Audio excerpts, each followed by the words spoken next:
देखिएगा, atomic theory of matter, कल बहुत ज़्यादा डिस्टर्बेंस था, इसलिए आप बिल्कुल शांति के साथ, आज डिस्टर्बेंस नहीं होना चाहिए क्योंकि कल मैंने बड़ी पूजा कर रखी है, नहीं तो आज फिर दोबारा होगी। एटॉमिक थ्योरी ऑफ मैटर्स में कल आपने लॉ ऑफ कांस्टेंट कॉम्बिनेशंस और लॉ ऑफ मल्टीपल प्रोपोर्शन का देखा। डाल्टन सर ने 1808 में ही हैज़ गिवन द थ्योरी, और कल आपने लास्ट जाते जाते result of small whole number suggest that कि matter is compose to discrete particles आपने लिखा था। And the second one you have written that the whole number which is not a fraction आपने लिखा था, means that the discrete particles of matter are indivisible and uncut लिखा था, वहाँ तक आपने लिखा था। वहाँ से आगे चलेगा 10। इस प्रकार से आपका नाम द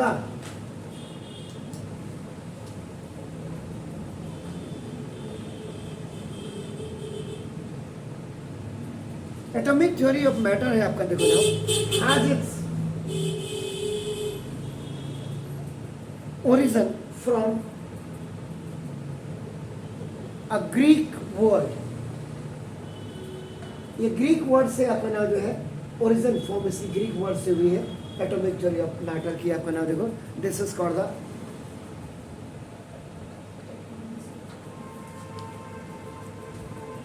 एटम ओ इस एटोमिस आपका नाम देखो, इसका मतलब विच मीन्स, जिसका मतलब होता है देखो ए, जो सबसे पहले ए है देखो, ए का मतलब आपका नाम देखो दिस नॉट, और उसके बाद TOMOIS आपका नाम देखो दिस टॉमिस, जिसको आप कहते हैं, इसका मतलब कट, नॉट कट आपका हो गया, means which is not cut और इनडिविजिबल, जिसको आप डिविजिबल नहीं कर सकते हैं उनको इनडिविजिबल। वैसे बात इंग्लिश के आप स्टूडेंट्स हैं, जहाँ इन लग जाता है, इन जहाँ इम लग जाता है, जहाँ अन लग जाता है, जहाँ डिड, ये वैसे भी आपका नॉट का मतलब बताते हैं, इम्पेशेंस, इम्पेशेंट हो गया, अनइक्वल हो गया आपका, डिसक्वालीफाई हो गया आपका, इंडिविजिबल हो गया। तो ये कुछ वर्ड है जो प्रीफिक्स की तरह काम करते हैं आप इनको, लेकिन ये आपका जो है हमेशा किसी भी वर्ड का अपोजिट सेंस आपका देते हैं। तो ये था आपका atomic theory of matter has its origin from, जितने भी निकले वो सब ग्रीक वर्ड से निकले, और दैट इज एटोमिस। एटोमिस में ए का मतलब नॉट, एटोमिस का मतलब आपका कट मींस इंडिविजिबल आपका। अब इसके बाद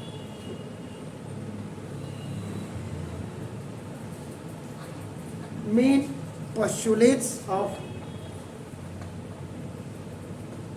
Dalton's atomic theory.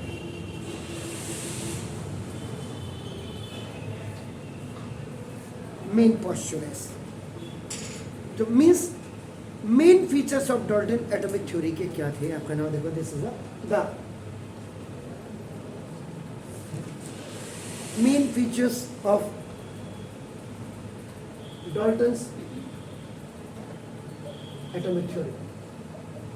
क्या मेन फीचर्स थे? सबसे पहले matter is made of very small particles,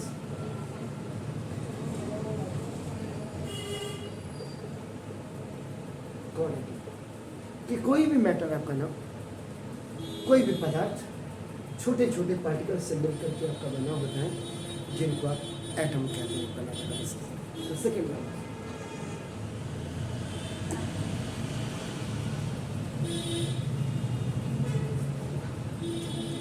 matters are indivisible, ये आपका इसको तोड़ नहीं सकते हैं, डिवाइड नहीं कर सकते हैं, that is atom can not be divided.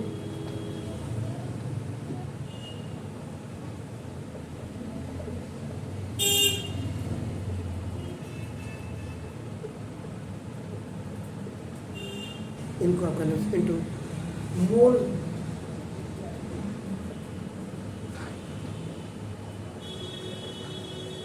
SIMPLER, simpler आपका नाम पार्टिकल्स। ये मतलब हुआ आपका नाम एटम्स ऑफ इंडिविजुअल्स का आपका नाम, that is atom can not be divided into more simpler particles. Atom को और ज़्यादा सिंपलर पार्टिकल्स में आप तोड़ नहीं सकते हैं, that's why that is known as आपका एटम्स आर इंडिविजुअल। क्लियर हो गया? थर्ड,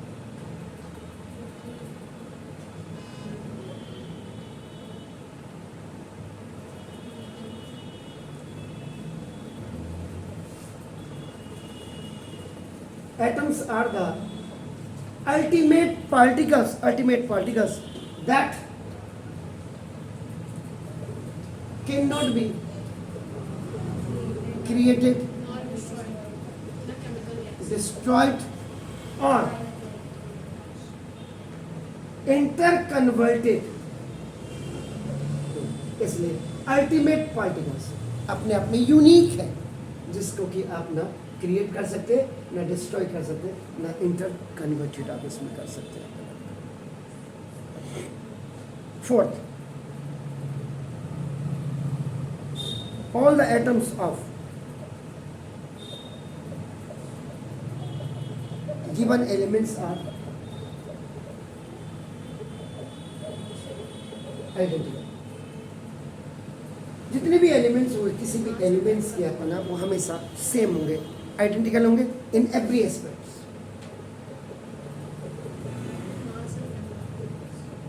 बता रहा हूँ सर आपका नाम देखो, दिस इज ये हो गया, तो दे हैव सेम, बिल्कुल आप सही कह रहे हैं।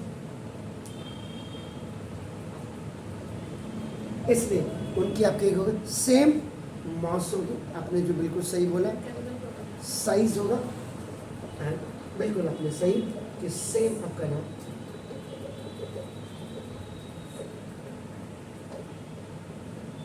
केमिकल प्रॉपर्टीज होगी आपको। तो जितने भी elements all the atoms of it given, जैसे हाइड्रोजन आपने कहा, एग्जांपल हम दे रहे हैं, आपने हाइड्रोजन 2 कहा, आपका इधर दीदी, इसका मतलब यू नो, इसका मतलब देखो, one molecule of hydrogen has two items, यानी एक हाइड्रोजन हो गए, एक हाइड्रोजन हो गया कायदे से। तो आपका नाम, तो गिवन एलिमेंट और आइडेंटिकल, तो ये और ये दोनों एक जैसे होंगे, लगभग सेम होंगे, इसलिए इन सारे एवरी एस्पेक्ट्स में इनका सेम मॉस होगा। इसका भी जो मॉस होगा, इसका भी वही मॉस होगा, इसका जो साइज होगा, इसका भी वही साइज होगा, इसकी जो केमिकल प्रॉपर्टीज होगी, इसकी भी वही केमिकल प्रॉपर्टीज होगी। क्लियर है? कोई दिक्कत है बताइएगा प्लीज। ठीक है, ओके, चलिए इसके बाद फिर नाम देखो, the atoms of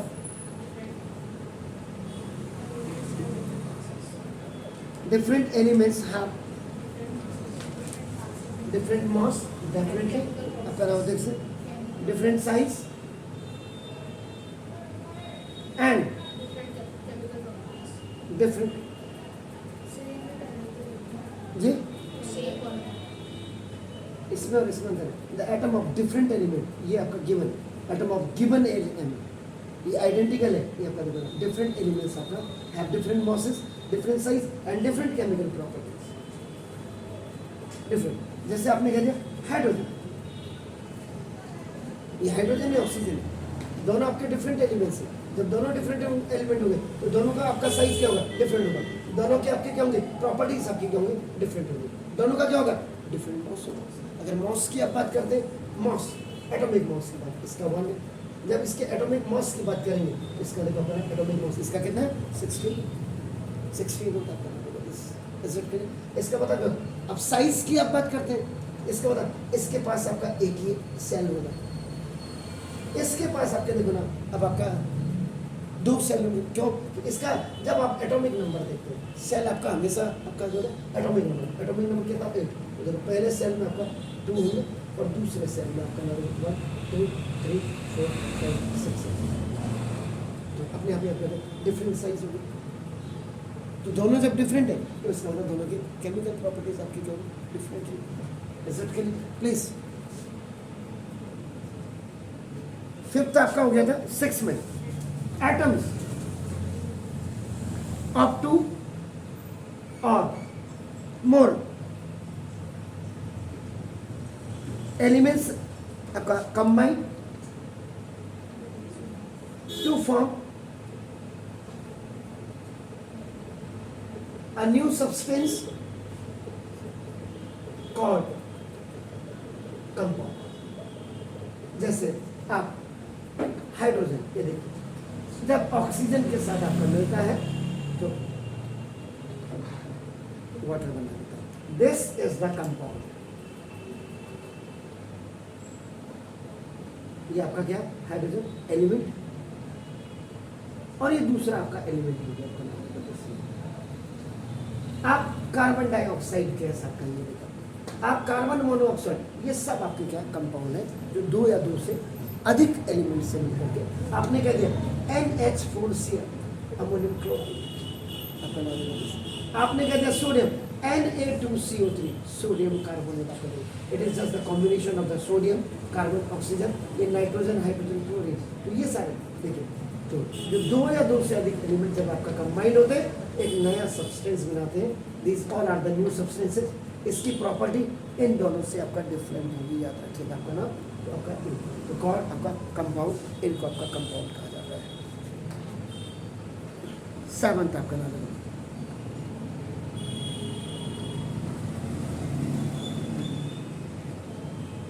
atoms of different elements, आपका नाम देखो, this is combined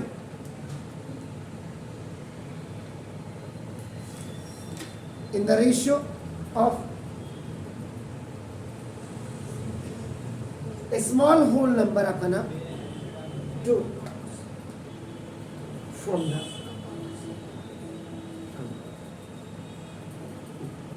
atoms of different elements combined in the ratio of the small whole numbers। अब आपका देखो ना, जैसे आपने कहा हाइड्रोजन का एटॉमिक मास आपका कितना होता है, इसका मतलब एक हाइड्रोजन जब ऑक्सीजन, मतलब एक हाइड्रोजन के मॉलिक्यूल में आपके दो एटम, यानी कि हाइड्रोजन के दो एटम जब ऑक्सीजन के साथ आपका कंबाइन होते हैं तब जाकर के कायदे से वाटर। ये तो हम बैलेंस करने के लिए, लेकिन अभी मैं इसको बता रहा हूँ different elements, hydrogen and oxygen are different, combine in the ratio की बात कर रहा हूँ। इसका एटॉमिक नंबर 1 है, तो दो एटम हो गए तो 2। इसका जो आपका एटॉमिक नंबर होता है वो 16 होगा। इसलिए जब भी वाटर मॉलिक्यूल बनेगा तो ये वाटर मॉलिक्यूल 1:8 के रेशियो में आपका बनेगा। इसलिए atoms of different elements, atom of different elements combine in the ratio of small whole number. ये स्मॉल होल नंबर आपका होल नंबर क्यों बोला? होल नंबर कहाँ से स्टार्ट होते हैं मैथ वाले? आप 0 से, और 0 हटा देंगे तो नेचुरल नंबर। ठीक हो गया? चलो प्लीज। इसके बाद 8th में आपका नाम, the type and number of atoms in A given compound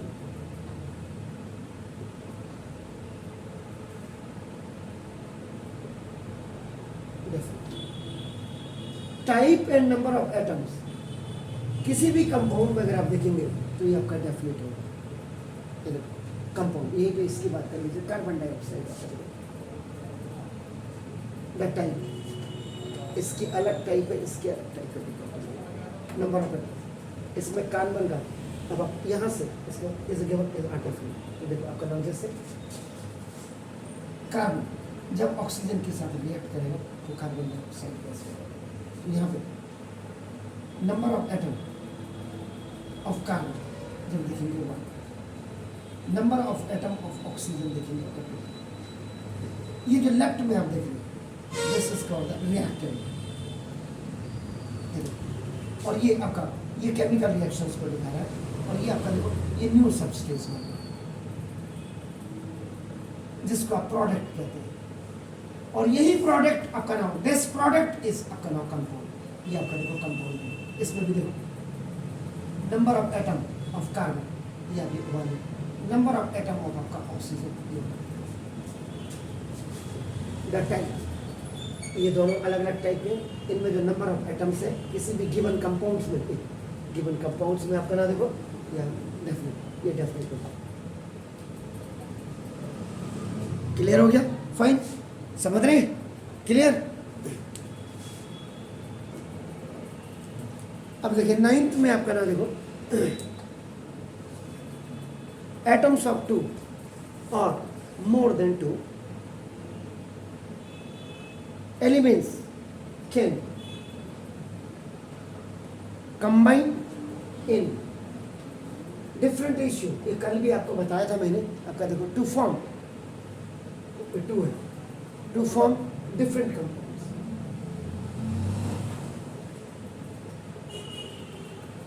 इसीलिए कल जब आप गए थे, कल हमने इतनी चर्चा की थी, जो लॉ ऑफ मल्टीपल प्रोपोर्शन है कि when 2 elements A and B combine to form more than 1 compound, then the different masses of elements B which combine with a fixed mass of different A are related in a simple ratio to one another। ये बिल्कुल वही है। इसीलिए देखो आपका atoms of 2, दो आपका atoms of 2 और मोर देन 2 एलिमेंट्स के अगर आपका कंबाइन होते हैं तो डिफरेंट रेशियो में, तो ये डिफरेंट कंपाउंड बनाते हैं। जैसे बहुत अच्छा, अगर एग्जांपल आप देंगे तो कल वाला carbon dioxide, carbon monoxide CO और कार्बन कार्बोनेट आप एग्जांपल दे सकते हैं। एक कार्बन, यहाँ पे 2 ऑक्सीजन के साथ 1 कार्बन, यहाँ पे 1 आपके ऑक्सीजन के साथ, यहाँ पे 1 कार्बन, यहाँ पे 3 ऑक्सीजन के साथ आपका नाम डिफरेंट कंपाउंड्स आपका बना रहा है, तो आपका नाम यही आपका लॉ ऑफ मल्टीपल प्रोपोर्शन है, याद रखिएगा। अब किस गधे ने आपके कोर्स से ये हटाया है, बार बार कह रहा हूं, जरूरत है इसकी आज की तारीख में। या आप केमिस्ट्री को बंद कर दो, मत पढ़वाओ ना। कार्बन मोनोऑक्साइड, ये कार्बन डाइऑक्साइड, ये कार्बोनेट, ये खाली कार्बोनेट नहीं। पॉइजन तो आपका भोजन भी है, ज्यादा खा लोगे तो भैंस की तरह नाक की तरह लेटे रहोगे। है तो 2 रोटी की कैपेसिटी, आपने कहा आप तो फाड़ देते हैं, मम्मी बनाते गई और आप खाते गए, थोड़ी देर में पता ही नहीं लगा कहां से निकल गया, फिर सेम हो गए मोहल्ले में। ठीक है ना? नगर कोटी जी समझ गए, कह रहा ऐसा चांस नहीं होगा। व्हेन ए कंपाउंड इज जी हैं जी बिल्कुल, जहाँ पे कोई लघु शंका हो तो जरूर पूछिएगा मुझे। लघु शंका वो वाली नहीं, नहीं में वो वाली नहीं। लघु शंका का मतलब आपका अ वेरी शॉर्ट अपना, जहाँ पे आपको कहीं पे कोई दिक्कत हो रही, एनी शॉर्ट प्रॉब्लम्स आपका that is coming in your brain, तो दैट इज लघु शंका। और दीर्घ शंका भी अगर हो रही है दिमाग में तो वो भी बता दीजिएगा। सर यहाँ पे तो बिल्कुल भी समझ में नहीं आया, दैट इज कॉल्ड द दीर्घ शंका। NO का मतलब नाइट्रोजन मोनोऑक्साइड, नाइट्रेट। तो when A compound is decomposed, आपका नाम the same type of atoms are obtained which constituted the compound। अब आप कहेंगे यहाँ पे एग्जांपल दे दो, तो ये water is composed by hydrogen and oxygen, आपका देखो ना atoms। तो now when water is decomposed by passing electricity, the hydrogen and oxygen gas are produced।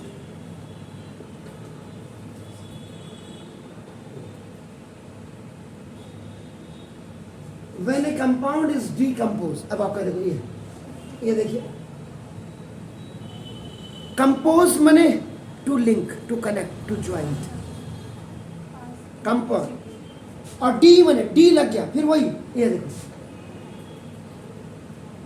इसीलिए नहीं मिटाया। कंपोज का उल्टा आपका डीकंपोज होगा। तो देखो अब ये देखो, जब आपने इसमें इलेक्ट्रिसिटी पास की, देखो ये दिस वाज ए कंपाउंड और ये टूट करके आपका देखो हाइड्रोजन गैस और प्लस ऑक्सीजन गैस, ये एरो लगा दोगे ऊपर को तो आपका गैस हो जाएगा। लेकिन is this equation is balance, ये भी चेक करना, खाली लिखना नहीं है। इसलिए यहाँ 2 लिखो, तो यहाँ 2 molecule of hydrogen has 2 to the 4 atom. 1 oxygen molecule has 2 atom.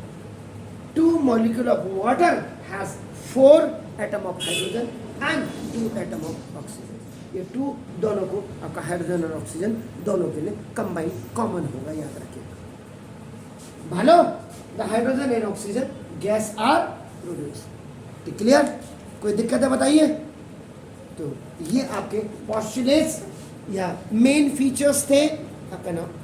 Clear? जो आपकी बुक्स में है उसमें कितने हैं पॉस्टुलेट्स? 6। मैंने कितने बताए? 10 बताए। देख लीजिए, अगर आपने मिस भी कर दिए, 4 भी मिस हो गए, तो भी आप स्कूल के लेवल में आकर के पहुंच गए ना। तो ये और एग्जाम्पल हमेशा whenever you are writing आपका the main features, the main postulates of any scientist, अरे उन्होंने इतनी मेहनत की है, उन्होंने जब मेहनत की है तभी तो हमें पढ़ने के लिए कुछ मिल रहा है ना। उनकी मेहनत को जाया मत करिए। You always give आपका ना the examples whenever and wherever it is required, जहाँ ज़रूरत है उसको जरूर लिखिए। तभी मैंने कहा इन चीज़ों को आप दूसरे उसमें भी देखो, दूसरे चैनल में भी देखो, क्या फ़र्क है हमारे यहाँ पढ़ने में और वहाँ में पढ़ने में, क्या फ़र्क है। क्योंकि ये तो आपका दिल्ली में भी अभी जो बाहर आंटी बैठी है, उनकी बेटी भी देख रही है दिल्ली में इसको, जो हम पढ़ा रहे हैं यहाँ पे।